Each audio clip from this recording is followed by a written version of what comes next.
explaining it.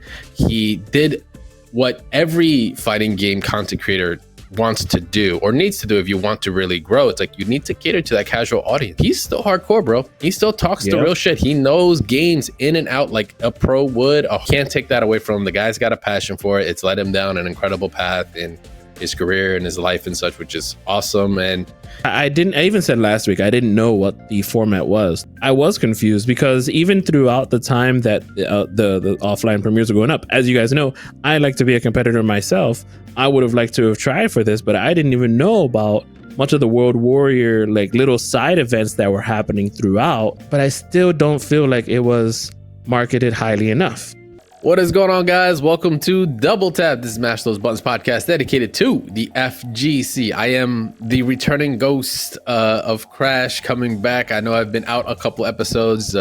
Work's crazy, life's crazy, but it is what it is. I missed you guys too much, so I'm back. Mez has got a double, triple, something to cover this week, but it's all good. It isn't just me here, of course, on this show. I've got Static Gorilla, who's been holding it down. What's going on, homie?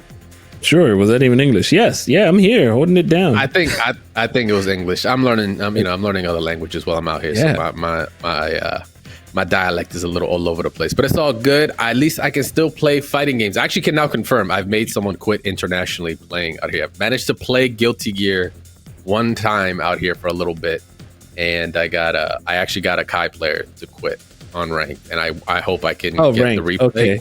Oh, I'm right. No, sorry. I couldn't do it in person. No, I haven't had a chance to do it in person. I was just like, let me check out here in Europe how they play. Yeah, they still get salty, but it's all good.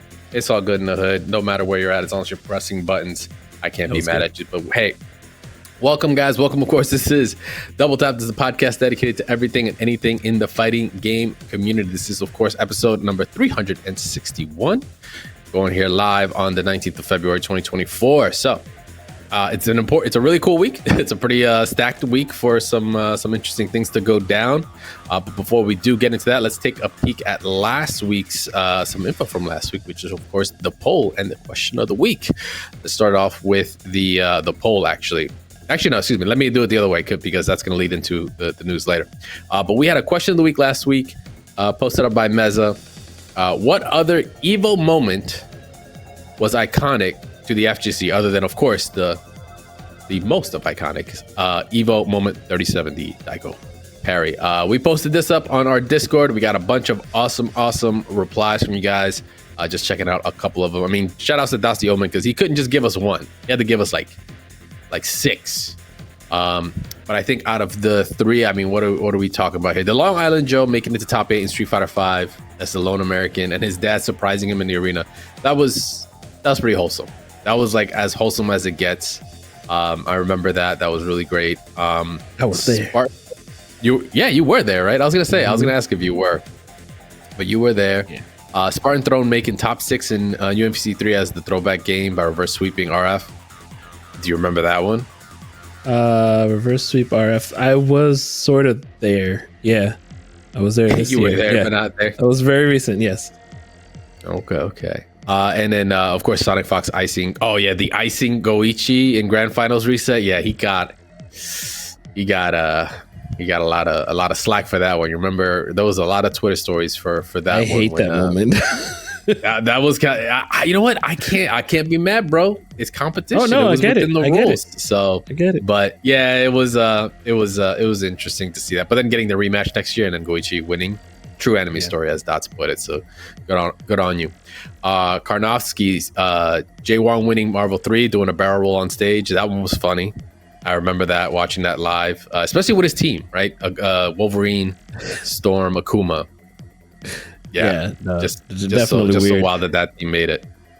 Yeah, I don't remember. That was like the top of the notch Evo, like top 8 lineup in my opinion. But go on. Yeah, there's something else that Karnofsky said. The weird guy challenging a money match on stage to Chris G. The Ghost of Marvel 3. Yeah, the Ghost of Marvel 3 meme. He showed up in 2022. And he did. He resurfaced. Chris G, apparently. Yeah. He was like, hey, man, it's me. He's like, yeah, what's up, man? So I don't remember the rest of the story. But he did confront Chris again. Did they ever play? Oh, probably not. And I'm sure it would have been free. We should make that happen. K2L Nick, not an Evo moment, but I'm still glad Viscant beat LTG.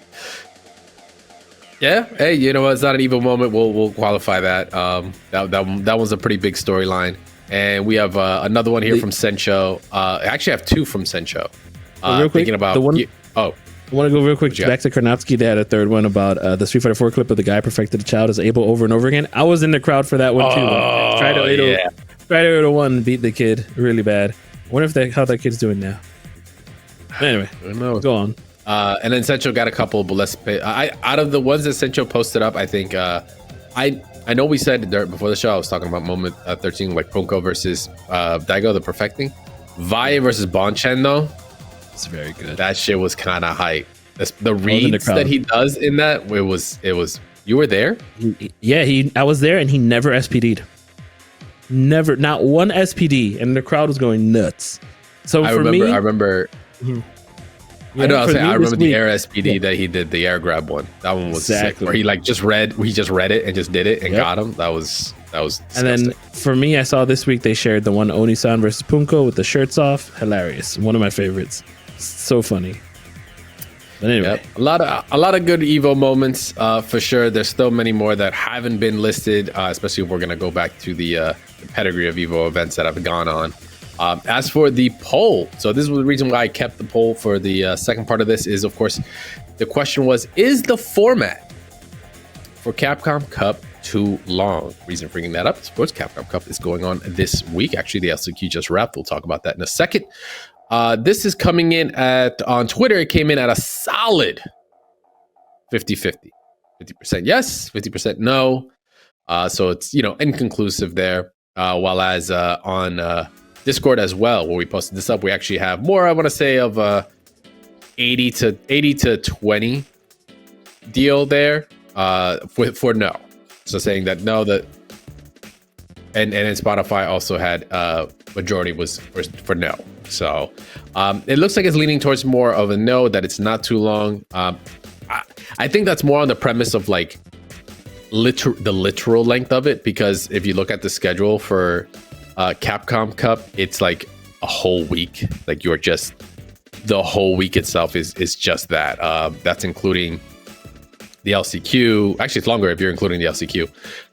That's including the days you're literally not there, especially if you traveled. Like you're gonna have like 2 dark days basically, and then you still got all the group stage before you go on. That's if like you're doing from the LCQ on all the way to like grand finals. It's a long investment, but the group stage and rather the format of it past that, it's pretty typical, but it is quite an investment to do if you're about that life. But that's it for the question of the week and the poll. We will have another one for you guys here this week. Make sure to join our Discord. Make sure to follow us on Twitter, X, whatever you call it, Double Tap FGC, to get involved on that, as well as on Spotify as well. We do post these questions up there. We want to hear your input. We want to hear what you guys are thinking about. All right, so with that, let's jump into it, man. We've got some news this week. We've got some things to talk about. We've got some conversations to have, and we're gonna start off actually not with like the bigger piece right now. We're actually gonna start off with just some fun stuff, right? So Tekken 8's been going around for a bit. Actually, excuse me, my apologies. We're not gonna do Tekken 8 first, because there isn't really a big news for Tekken 8. It's actually more of a little kind of like article about Harada. But let's actually get into the announcement for the Avatar game. Actually, okay. Sorry, I know I'm throwing you up for a mix, but I kind of like just realized, it's been a while since you've been on the show. It's okay. I forget. Yeah, I've been out the game. Guys. I've been out for too long. I gotta get myself together. But yeah, I appreciate it. So this was just something that came through early on. The Avatar: The Last Airbender. Obviously, we have things like the Netflix show going on and all, but we kind of got a bit of a surprise entry on this, that it was just announced that they are running with, in partnership with Paramount Consumer Products, to develop a competitive multiplayer fighting game set in the Avatar: Last Airbender universe. This came from, of course, CEO Christina Cellier, I think that's her name, from Maximum Entertainment. It was an interesting announcement. I mean, we've had kind of like 3D arena-esque looking kind of Avatar treatments. Nothing too major that's made like crazy competitive competition in fighting games that's like made it Also, through like tournament scenes. Also, Nick All Stars as well. 1 and 2. Yeah, with Korra. If you want to get the technicality in there is some. But this is supposed to be a centric one around the entire world of Avatar, which is cool, right? It's a very popular show, right? It is a very popular series. It has had so many iterations, and it's still going on. I think the comic is still going on as well. And like I said, the Netflix series that's going on with live action looks really dope. So I guess they're trying to kind of strike while the iron's hot there. And I just find the wording of it was interesting. A competitive multiplayer fighting game. Yeah. That's a bold statement to just call your shit competitive already without it being released out to the masses. I'm like, that's bold. I don't know how that's gonna work out in the long run. But I mean, it looks like, I mean, if they're looking to support a competitive scene, that's what I'm interested in is seeing what they're going to do in that sense. I'm surprised there hasn't been more like teasing or discussions about fighting games that are anime centric or animated centric, such as that are just following suit after Dragon Ball. Like I had thought there would be like a My Hero game as of right now, or Jujutsu Kaisen had that game come out, and now there's nobody playing it. But then there's like, it could have been what all these anime games could have been what Dragon Ball was, and you'd think Dragon Ball would be like the base for it all. So I wonder where this Avatar game is going to lead us, or if it would lead us to like an old Flash game from like the late 90s. You know how you'd go to like Cartoon Network and play those fake fighting games, but it wasn't really. It was like the Teen Titan ones was my favorite one. Yeah, no, the Teen Titan was the joint. That was fire. Or the Dexter's Laboratory, or was it Powerpuff Girls? Yeah, Powerpuff Girls had like a. They all, I think they all had one. But they knew the audience. Yeah, so we don't know right now. Really, their plans on it. They just stated it. We're doing it. We don't know if it's going to be an arena fighter. We don't know if it's going to have more of like the kind of the Dragon Ball fighters like feel to it, where they just completely make it a traditional 2D fighter with tag mechanics. There's no details. It's just interesting that they're gonna just throw their hat into the ring like that so openly and so ready to make it a competitive multiplayer fighting game. So it's that just keeping that on in the holster until we hear some new news. So yeah, that went down. I mean, another update actually is just speaking of Dragon Ball. We had a Famitsu article update, right, on actual fighters. I mean, this is interesting because an Xbox Series X and S version has been announced, as well as the PS5 version with like 4K graphics update.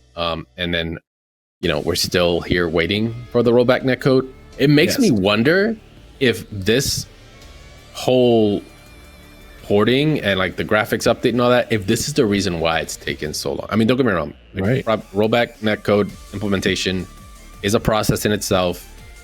We're aware of that, and it's also very challenging when you're trying to then kind of re-engineer it to your framework that you already have for netcode itself. Now you're trying to implement this entire new system, which we are already also very much aware that not all developers are probably keen to actually building on it, right? But then add to that the development process of actually including a 4K's graphics update, and then porting it to then these new consoles kind of puts the the puzzle together for me as to why we've been waiting so long for this rollback netcode to happen, right? Nothing new there. I just think honestly this is like another piece of the puzzle, like I said, that kind of might explain things. Not to knock them, like, hey, they could not be doing it. They could also have been like, fuck it, we're pulling the plug on it. But the fact that good on them for continuing on, but then to tack on this kind of update, like, okay, their hands I think were a little full. So yeah, I mean, the initial announcement for the rollback was in 2022 at Evo, and that's already been a year and a half away. And we did finally get a beta early December, which was it was actually felt very good for the rollback. Now you could say if they're doing this, is it taking longer? Like you said, is that what's making it take long? Sure, maybe. But then at the same time, there's development for the other game that's coming, Sparking Zero, which is their arena fighter. And it's like, are they putting time into that, or do they not want to step on those toes? And that's why the development is going to that, So because they know how big Dragon Ball FighterZ is, and as soon as Dragon Ball FighterZ has their update, more people will come back, more people will play, and the people that are already playing the game consistently will play. Like, I'm pretty sure this will, if once the community tournament drops for Evo, it's going to instantly fill up, I'm sure. Oh yeah. So we'll just have to see. Yeah, I'm still kind of over the fact that FighterZ is not a main game at Evo this year. It's very weird. Kind of a tell. Yeah, interesting. It's a throwback. It's a throwback. Ugh, crazy to hear that. That's the only one that's pre-generation besides Third Strike. Weird. Yeah. Ooh, okay. Yeah. All right. So speaking of throwing back, we're gonna throw it to a quick ad break, and when we come back, we've got that Tekken talk that I was gonna bring up, and then we're gonna be getting into some Capcom talks. Don't go anywhere. We'll be right back. Oh, and we're back. Sorry. On another tab. Gotta get my notes all together. Working limited here, but we're back here, guys. We appreciate y'all chilling with us. We've got some more things to get into, and that's starting off with what I kind of said earlier that I was scrambling my brain about a little bit. Harada is taking it onto Twitter to tell you how to unlock Tifa in Tekken 8. If you haven't already caught on by here, this is definitely a sarcastic answer, but it's been no secret that Tifa has been one of the more popular characters that have been wanted to be brought into Tekken 8, right? That the fans have been yearning for, which makes sense. Like, the character fits. It kind of aligns with Final Fantasy VII. That's actually literally coming out at the end of this month. Matter of fact, I can't even say end of the month. It's like a week or something like that. They've already done previous Final Fantasy collaborations with Noctis in it, right? And he was very popular. He actually saw competitive play until the end of the game. So it wasn't like the character was a one-off and no one cared afterwards, right? Brought a very unique style. But like I said, Tifa, less weapons, more fists, right? Makes even more sense in Tekken. Harada took on to actually respond as to how to unlock Tifa with, let me tell you how to unlock. First, you need to become friends with Shinji Hashimoto-san. Then, if you can convince Tetsuya Nomura-san, then you can unlock. Basically, he's like, yo, I would love to, but you got to talk to these guys, and you got to get the okay from them before we can do it. AKA, he isn't already in talks, even though he says like, no, it's not happening. But at this point, bro, I don't believe nothing these publishers or these developers say. He's saying to not ask him for anything. I'm keeping it PG there. Oh, is that what it is? He's telling you not to ask him. Don't ask him for squat. Don't ask for squat. Well, that doesn't change the fact that people do yearn to have, I guess, another Final Fantasy character come in, which, not really a bad choice. Like I said, I think they were Noctis was well received in 7. So yeah, like you said, he was in the finals. Mm-hmm. Yes, he was in the finals. And for those that don't know, Shinji Hashimoto is he was a former game producer over in Square Enix. Now a senior advisor at like Sony Music and stuff, but he still deals with like apparently the game development side of things every once in a while. And of course, Tetsuya Nomura. I mean, anyone who knows anything about Final Fantasy starting from like 6 knows his artwork has touched a lot of games and created a small little franchise called Kingdom Hearts and such, or produced it, directed it. And actually, you know what, come to think of it, he's the one that primarily worked on for Final Fantasy 13 when it was multiple different versions of the before it was 13. It was I forget. Yeah, it was like 13. It was like then 13 verses and shit. Remember when it was like different variations of it? 15, and Noctis 15. Was one of those characters. Yeah. Yes, 15 verses or 13 verses was supposed to be Noctis, and then they just made 13, 1, 2, and 3. Yeah. 1. Yeah. They're like, yeah. Sure. But yeah, so got to get those guys' approval before we can see Tifa do some dolphin kicks, some final havens and such in Tekken 8. But hey, I don't want to say never. Maybe not this Final Fantasy. By the time the Rebirth comes out, maybe by the time the third one comes out, we'll be okay. Yeah.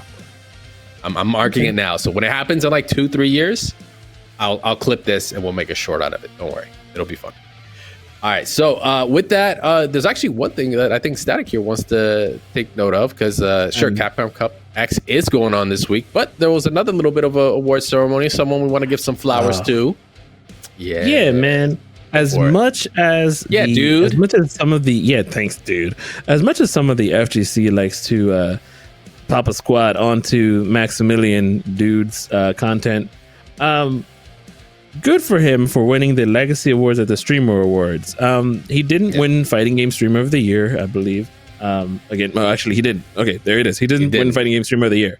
However, who did, by the way? That's one note I didn't take. I'm sorry. I can't remember his name, but he's a French Smash player. Okay, good. I can't remember the gentleman's name. It starts with an Elode or something like that. Yeah, it's super huge in the French community. So, and no offense, Smash is humongous. So, not surprised. However, Maximilian has been doing this for almost 15 years. I remember his corny hype videos of like, this is my personal hype meter. Like, dude, okay, well, you know what? I turned this off, but I do like his reactions. I do like his takes about the FGC. A lot of people watch his stuff. A lot of people even watch his streams, and it's like the largest fighting game stream out there. And, you know, kudos to him. He puts the work in. He has a lot of, like he said, he thanks his staff and his team.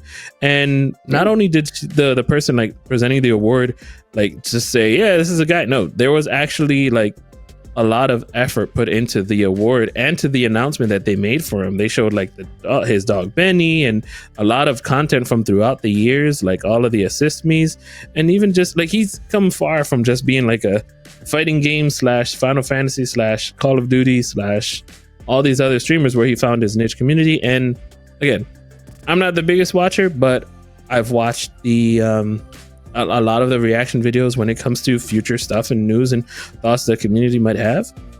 And I think the dude deserves his flowers. The dude, oh my gosh. Thanks for the pun. Thanks. You're making me think about it.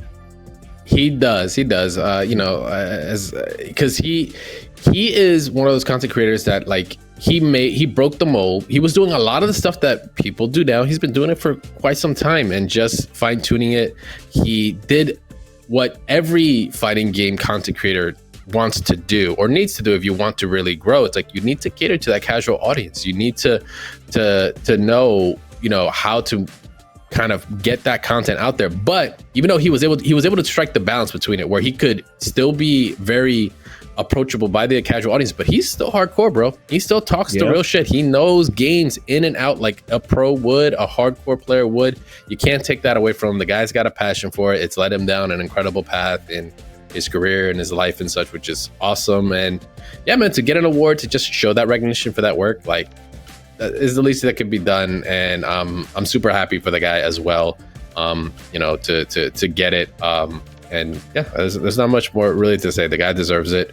And good luck to many more years. Hopefully, more years of him doing it, right? Yeah, and I think it's helpful to have the scene to have somebody of that caliber. So caliber shine on and all that. It's good to have somebody of that caliber to have them sort of like on our side when it comes to talking about. Yeah, this is quite the crazy clip we see here, or what should I say, magazine. Anyway, so sorry, that was just anyway, doesn't matter. Sorry, what we're seeing on the screen is taking over.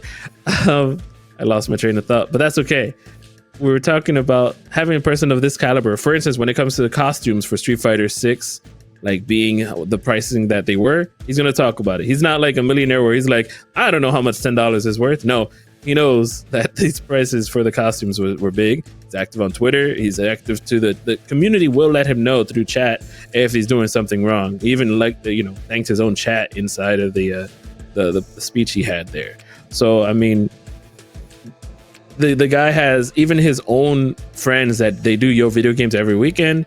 They're also a little lesser in the community, but they have their own chat and crowd that watches them that also would tell him stuff in the community. So it's not Hollywood. It's never felt Hollywood, in my opinion. So kudos to Max. Kudos to the content he's putting out, the amount of time he's putting in there, and the Conan O'Brien sketches he's doing here with Arnold Schwarzenegger.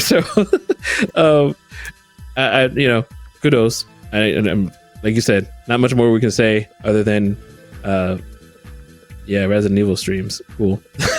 And hope, let's hope for more. But yeah, good on Max. All right, so with that, we've got one more piece of news to get into, and this is kind of an interesting part. So we said Capcom Cup is going on this week. We already brought it up. Capcom X10, whatever you want to call it. not Twitter, is happening this week. And we actually just finished up the LCQ that wrapped up over the weekend. But before the LCQ even started, right, we had already gotten into a whole lot of drama when it came to it. And when it happens with the group stage selection process, right? Basically the drawing that went down. A little bit of some premise here. So in previous Capcom Cups, they've used primarily a point system, right, where you could accumulate points throughout the year, both online and offline, to then have a leaderboard, right? Basically, a leaderboard setup that you could just see and track who's been doing well, and you get the top percentile, and they're the ones that get brought into the actual Capcom Cup group stages, as well as an LCQ. There still always was an LCQ. This year was really interesting because there wasn't like a lot of offlines. There was only like 3 offline events and LCQ technically. So if you want to say offline, it was 4. And the rest were a majority of online. The cool thing about that is that it just allowed more regions, obviously, and more places to kind of get involved, which is great. More variety of competition is always a good thing. But there was no real point system to that. It was just like if you qualified, then cool. But you're able to qualify in the region that you're in for that. So you can get multiple people from the same regions in. So it's nothing really new there. What is continuing as well from the previous format was like how they actually divided the group stages up. I don't know if you remember in 9, but you actually saw like a representation of a different region in each group. So that way you wouldn't have like 3 North Americans in one and like 8 Japanese in another. So that way you could kind of spread it out. The idea of the World Warriors in different groups actually playing each other. So you're having different regions really do play each other. Skill level being skewed is just, that's up for interpretation there. But the idea was that, and that came over here as well. So all the group stages in Capcom Cup X also do follow that same format where there are different regions being represented at a time. If you guys check out a really cool Twitter user, CatCammy6, they keep up with a lot of the competitive scene when it comes to Street Fighter 6, with some interesting illustrations for that. You can see we've got all groups from Group A to Group H. So that's 8 groups, with Group H holding the LCQ winner spot there. So total 48 players, and that all went down via a complete and utter RNG draw. Just to be very clear as to what it is. It was just straight RNG. It was played out, and whoever ended up at whatever when they were getting pulled, that's the group they were in. So no real seeding, no sense of like, the first player, the number 1 seed was going to play the 48th seed or the 32nd seed, right? There was no creating a bracket in that manner. The good thing about that is that it helps when you create, when you go first to 32nd or first to last, right? Is it helps kind of create a more kind of predictable, a little bit more predictable of a bracket or of a storyline. But there are still upsets, right? It's not immune to that, right? Like someone could still come in and completely be a bracket ruiner, right? Those exist out there. If you're a betting man, you hate them a whole lot. But that's not what this stage is giving you, right? We've gotten a complete and utter disregard on seeding in terms of player skill or what they've done outside of qualifying. And when you take that away and they made it pure RNG, what Capcom has done is really just create a objectively fair situation when it came across the group stage. Some people might look at this and say, like, are you sure about that? Clearly talking about Group F, obviously being the most stacked group out of them all in comparison to say Group G. Not to knock anyone in Group G like ROF or RainPro or Garnet or anything, but when you look at how Group F is, with multiple Capcom winning players like Mena RD and even the current Evo champ with Angry Bird being in the same group, meaning there's a good chance that one or both might not make it out, which is just like mind-blowing, right? And we're talking before we even hit bracket, but it was still done in a fair manner, right? It just kept it completely to the T. It was just on RNG, which created some entertaining moments. If you checked out Gacha-kun's reaction to him just narrowly escaping it when they actually pulled his name out instead of Angry Birding, he ended up in Group D. It's a great Twitch clip. Go check it out if you get the chance, or go find it on Twitter. But yeah, so the groups have been picked, and it's interesting because I don't think we've seen this kind of reaction from like the community when it came to like Capcom Cup, especially in drawings or in any tournament outside of like really badly like seeded ones, which it happens, but not at this level, right? It's to see kind of the feedback they've received, both good and bad. Like, don't get me wrong, not everyone is mad at it, but not everyone is for it, right? And that really boils down to preference here in terms of like competitive play, like fairness in competition, in competitive play, or the storylines, right? That you want to see. You want to see the opportunity for a more unknown player, or maybe a player that could create an upset throughout their journey through the bracket to meet Punk in the finals, or Mena, or whoever. I can't say Punk in the finals because Punk didn't actually make it out. Spoilers. Problem X ended up winning the LCQ. Yes, a former Evo champ, Problem X, took it over Punk actually with the reset with Blanca through and through, while Punk actually played with Cammy and then swapped to Luke because Blanca versus Cammy is clearly in Blanca's favor. But Problem X was also just playing like so insanely well. It was just kind of crazy. But tangent aside, but yeah, those storylines, right? Those storylines are kind of not really as capable in this situation in terms of how these groups are. Like, some could still happen, but it isn't as it's just not as viable the way that they did it. But they did it out of the sense of complete and utter competitive fairness. So it's like you gotta kind of pick your battle here as to what it is you want out of it, right? Because what are we known for in fighting games? Static. Like, when it comes to tournament play, what are we known for? Pop-offs? Okay, yeah, we're known for pop-offs. But it's like I'm waiting to hear one of two. Thuggery. No, I mean, yes, but continue. What else? Competitive fighting games. Yeah. Come on, man. Say, once again, storylines. Yes. The storylines, right? That's one of the biggest components to fighting games, are the storylines, right? The bracket, or the unknown player that comes up and defeats a legend, the person that made it to, or that got dropped into losers round 1 and made the journey all the way through until grand finals to take it all, to sweep it away, right? Or the unknown player that just literally just snuck through the bracket to destroy pros and make a name for themselves. And that's kind of what made those Evo moments actually mean something that you guys brought up throughout the show, in the beginning of the show. Some of those Evo moments had storylines, or had, like, when I said Oni-san versus Punko, if you didn't know about this guy ripping off his shirt against Daigo that one time, then you wouldn't know that the Oni-san shirt fiasco would have happened. Like, it's just a common thread, is what you're saying. Yeah. Sure. So okay.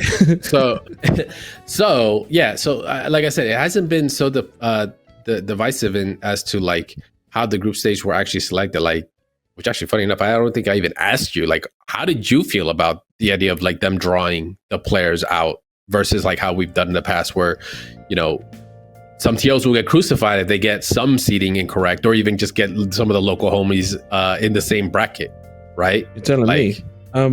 Yeah. In that region. No, kidding. So it's, I even said last week, I didn't know what the format was. Throughout the week, it was also just the listeners and those in Discord that brought more to my attention, or to our attention, even throughout the Capcom Cup weekend, or LCQ weekend.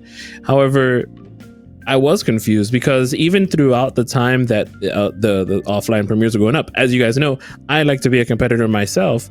I would have liked to have tried for this, but I didn't even know about much of the World Warrior, like, little side events that were happening throughout. Which, again, if I just had it up, the amount of players that come from that, if I go to Capcom Cup's website, 1 second here.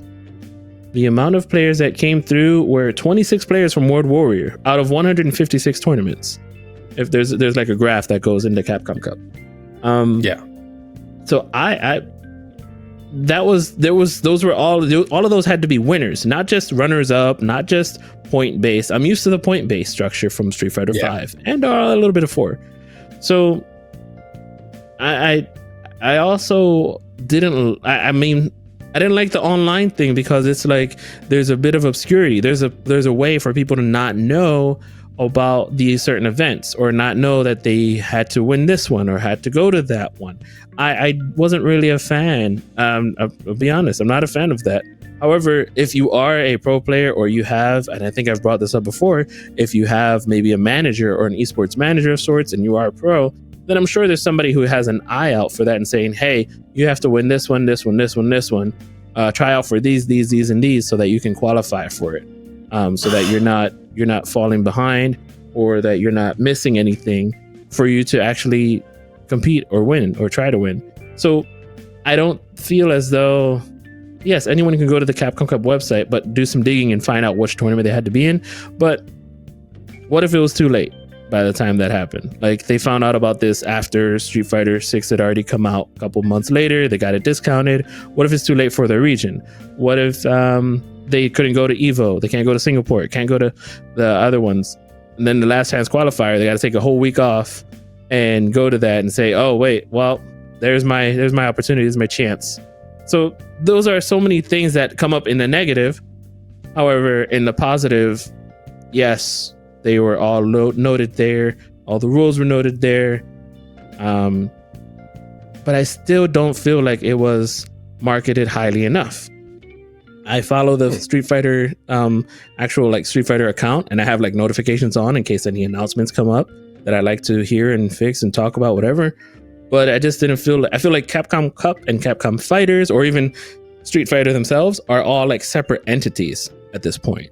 I feel like they're all sharing different information. They're never like retweeting like, hey, this event is happening this time, get your registration up before. And it just didn't feel like you're giving away $1 million. It just felt like you're giving $1 million to whoever's near or around. I think you're muted. No, I know. I've just been. I'm not muted. Okay. I didn't lip sync anything. I was just getting ready to jump in. I think we got off on a little bit of a tangent there, but I do get. Yeah, I did. I know you asked me a loaded question, dude. It's not a loaded question. Yes, but you said, "What do I think?" And I think a lot. Yeah, no kidding. Well, from what I gathered from what you were saying, for one, if they miss an opportunity, there's always next year. Don't worry, dog. Like you'll be all right. Yeah, but next year will be like $500,000, and then last place gets $1,000. No, but no. To your credit of what your little tangent brought up, actually, there is something I do want to bring up. Is that this is still, remember, this is for $1 million. This is for $1 million. I don't know why, but I seem to have like I kind of like fell out of my mind, out of my thoughts this entire time. Like the entire time this was going on, I was like, oh yeah, these guys are playing for $1 million. Which then when I thought about it, I was like, oh, that's also probably why we're hearing a lot of the feedback and the thoughts on the format, because they're like, yo, this is for like a $2 million prize pool, 1 million guaranteed for first place. Like Group F, really? But once again, at the idea of trying to keep it to competitive fairness, the format makes sense at the same time.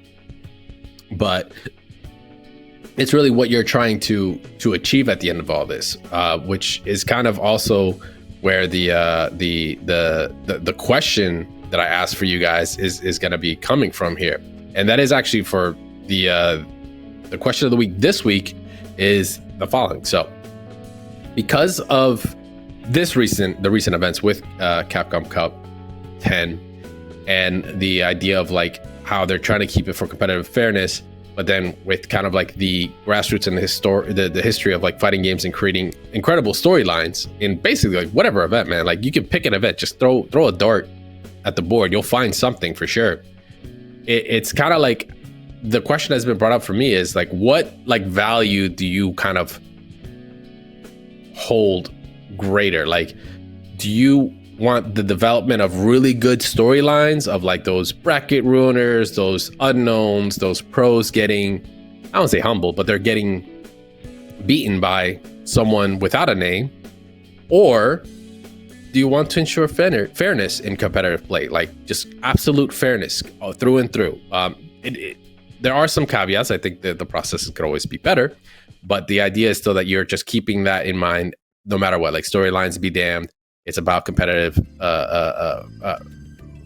play being as equal ground to everybody. Sometimes you can avoid situations like Group F, but yeah. But that's the question this week. What do you want more? Captivating storylines or fairness in competitive play through and through?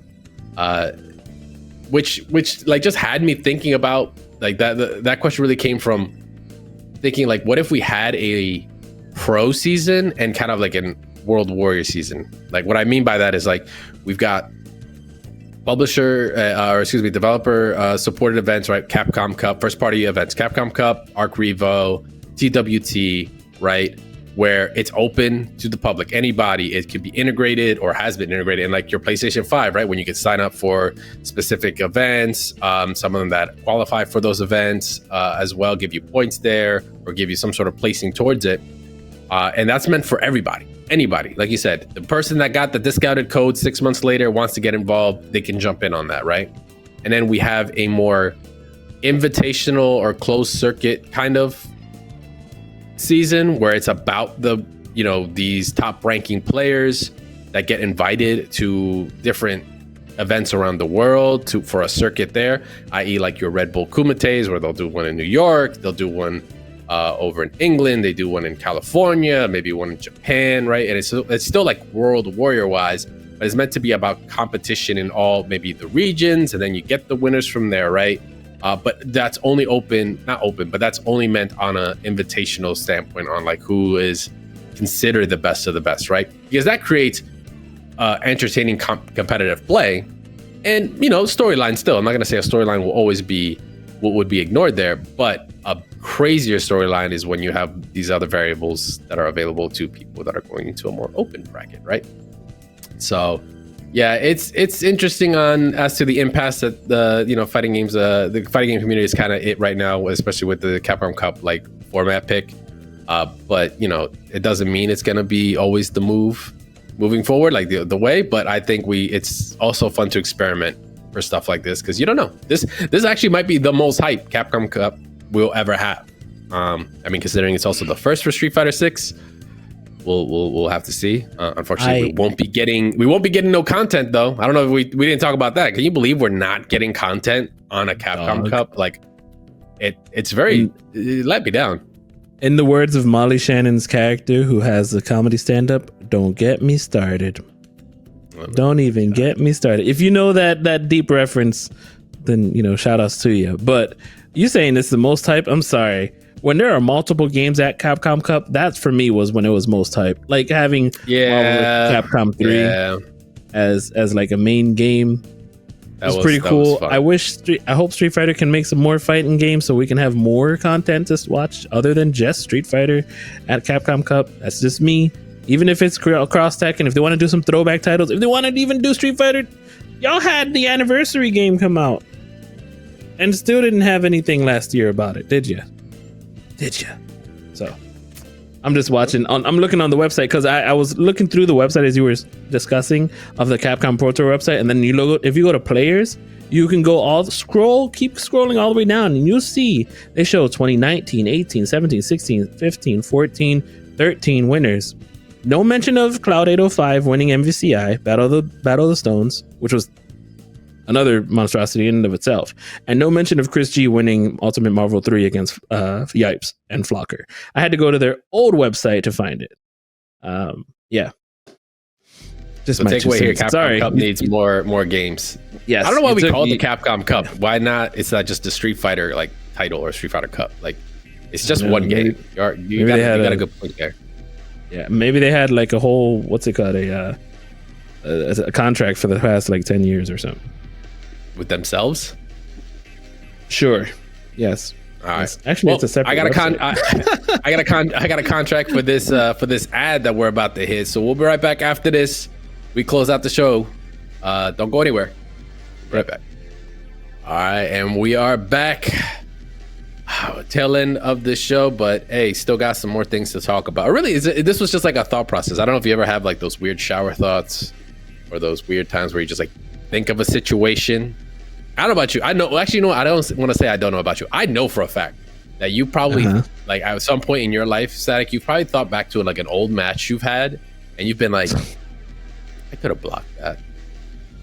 Like, yeah, you know, that cost you to lose. You're like, I could have blocked that. I was gonna say, I didn't want to be a dick. You said all the time. I had one 20 minutes ago. Perfect example.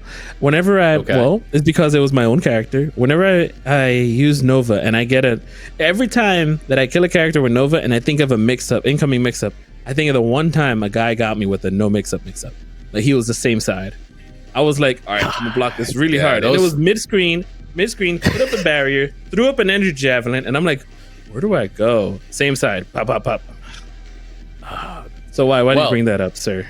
Well, I bring that up because I got a poll question to bring up to our listeners and to yourself, which I thought was cool. So it's kind of like one of those would you rather, right, situations. Those are pretty popular. So I came up with this, and it's had me thinking, and I myself don't have the answer yet. I don't think we won't answer this one until the next episode, but it's one to kind of sit down on and let the noodle think. Would you rather block any mix-up, right? Any game, doesn't matter what it is, your defense is a wall. Your guard will never be broken, or never drop any combos. That means you are efficient for everything you do, no matter what. You will always be optimal at all times. Well, you'll get opened. That is my question to you guys. Or it's either don't get opened up or dish out all the damage at all times, no matter what. Every stray hit, every combo, every drive rush you can do. Especially like the one that we posted in our Discord, where I think it was it Tokido versus Samurai? No, that Paladin. No, Paladin. Excuse me, that was Paladin. Yeah, excuse me. Paladin. By the way, shout out. That was an insane conversion. Shout outs to Paladin, whose name used to be Ripstick Ryu. I played him as CEO. You were there. You were there next to me, I think. And really? He was the kid next to me when I was learning some Dowsum tech by myself. And I don't know if you remember, he was there with his dad as CEO. I cool vaguely kid. He was remember. playing Jeff the Hero on stream, and then he played another E Honda on stream. So I was like, oh, that's an interesting match. And yeah, so shout outs to him. He got a name for himself now, getting retweets by everybody about the buffs that he wants for Ryu in the next patch. So shout outs to him. He's doing well for himself. He's got a fan base. Even our Discord was going for him. And, again, underdog storylines. Hope he does well in 2024. When you're playing ordinary guy in any game, you tend to get a little bit of love. Right. But yeah, once again, guys, the poll question: would you rather block any mix-up or never drop a combo? Make sure to let us know. You guys can let us know, of course, on Twitter, Spotify, on our Discord. Make sure to join us, of course, there. Our own Double Tap Discord, by the way. We had our old one. We have since migrated over.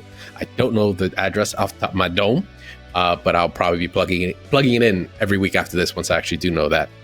But that is gonna do it for this week's episode, guys. We do appreciate y'all hanging out with us, especially with me, because it was super late night for me right now. But I did miss you guys. I'm glad to be back. Hopefully be back much more consistent. Real life just gets in the way sometimes. It is what it is. But regardless, like I said, once again, thank you for hanging out. We appreciate you guys. Make sure to follow the show if you haven't already at Double Tap FGC on Twitter, on YouTube. Of course, check us out on Spotify and really any podcast platform, your favorite podcast platform of choice. You can find all our socials at doubletap.gg. And there you can join our Discord as well. Oh, okay. It's also on there. Cool. Yes. Doubletapgg.gg is our site. You can check out every episode that we've had in our long ass run. You can check out all the links, all appropriate spots. Come join us. Come join the Discord. Come say what's up. Come post up Paladin videos, dope conversions and all. It's a great community. Love everyone that's in it, and we're only growing. So please join on that. Come say what's up. Very welcoming, and I'm hoping to get some sets in on people. I've finally been able to kind of get back in. I've been a little bit of a lull right now in terms of playing games. That's just due to work, but hopefully that'll pass by. Considering also Arc Revo's having their DLC, demo this month. Not this month. This Arc Revo when it happens. I think it's next month actually. Whatever. We'll cover it when that happens. In the meantime, though, we appreciate y'all hanging out with us. Make sure to rate the show as well on your favorite podcast platform of choice. We do appreciate it. Let us know what we're doing right so we can keep on doing it. Let us know what we're doing wrong so we can hit the training mode and get learning on that matchup. We will be live once again on Monday, 4 p.m. Eastern Standard Time. Question mark. I think I got my conversion right there. And we'll have a new episode every week. But until then, enjoy Capcom Cup. We'll see if anyone from Group F ends up winning. It'd be funny if someone from Group G does, but we'll cover it when that happens. Until then, guys, stay safe, keep mashing, and we'll see y'all then. Let's go, Snake Eyes. Let's go, Snake Eyes. Yeah, see ya.